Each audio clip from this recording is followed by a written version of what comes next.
While from my bedroom window, I could observe most of the real world's happenings on our block of Euclid, Euclid Avenue. In the late afternoons, I'd see Mr. Thompson, the tall African American man who owned the building across the street, loading his big bass guitar into the back of his Cadillac, setting off for a gig in one jazz club or another.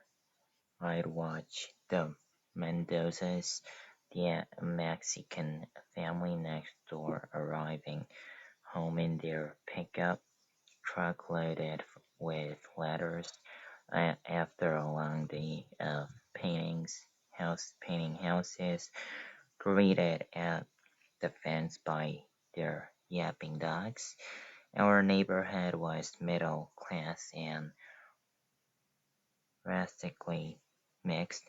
Kids found one another based not on the color of their skin, but on who was outside and ready to play.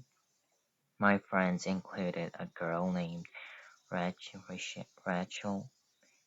whose mom was white and had a British accent. Sushi, a curly, curly-haired, curly-haired redhead, and the Mendoza's granddaughter. Whenever she was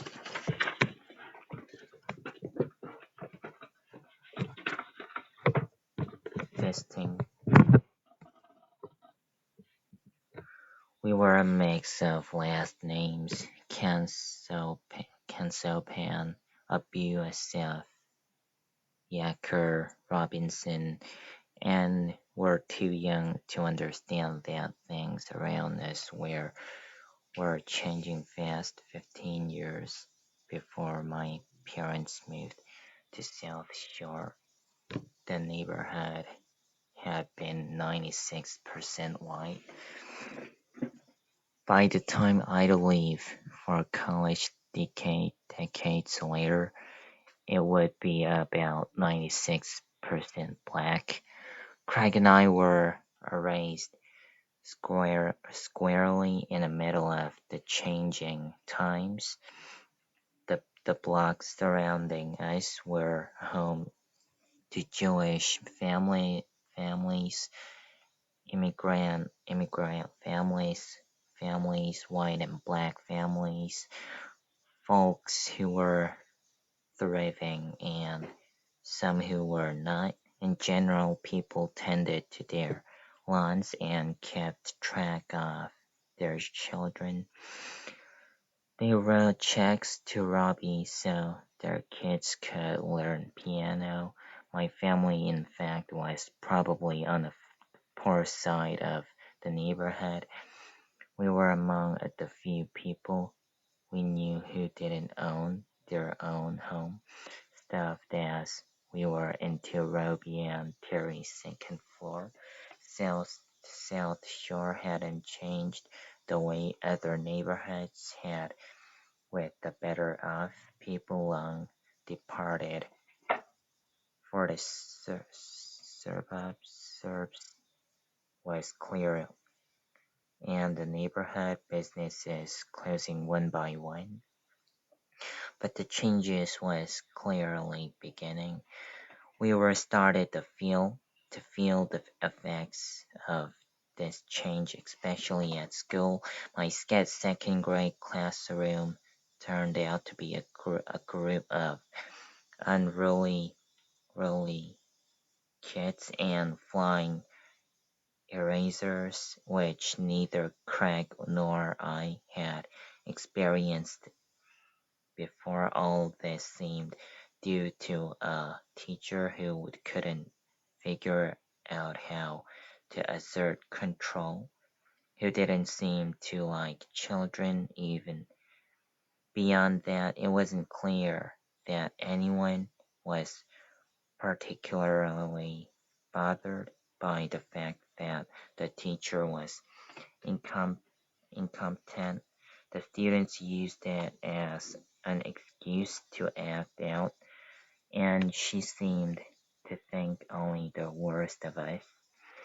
In her eyes we were a class of bad kids, though we had no guidance and no structure and had been sentenced to a grim, underlit room in a basement of the school.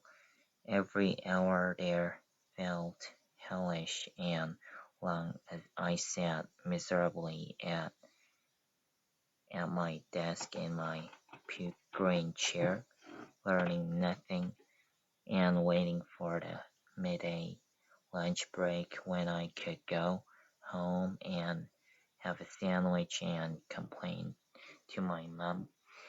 When I got angry as a kid, I almost always directed it through my mom. As I found about my new teacher, she listened, saying things like, "Oh dear," and "Oh really." She never in- indulged my outrage, but she took my frustration seriously.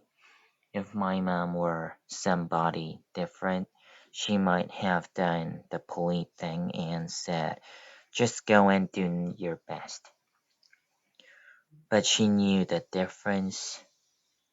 She knew the difference between winning and actual distress.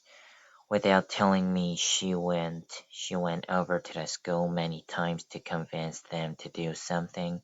This led to me and a couple of other high-performing kids getting quietly pulled out of class given tests and about a week later promoted into a bright and orderly third grade class upstairs, governed by a smiling, no-nonsense teacher who knew her stuff.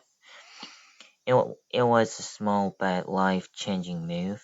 I didn't stop to ask myself then what would happen to all the kids who'd been left in a basement with the teacher who couldn't teach. Now that I'm an adult, I realize that kids know at a very young age when they're not valued, when adults aren't invested enough to help them learn. Their anger over it can manifest itself as unwillingness. Unwillingness. It's hardly their fault. They aren't bad kids. They're just They're just trying to survive bad circumstances at the time, though I was just happy to have escaped.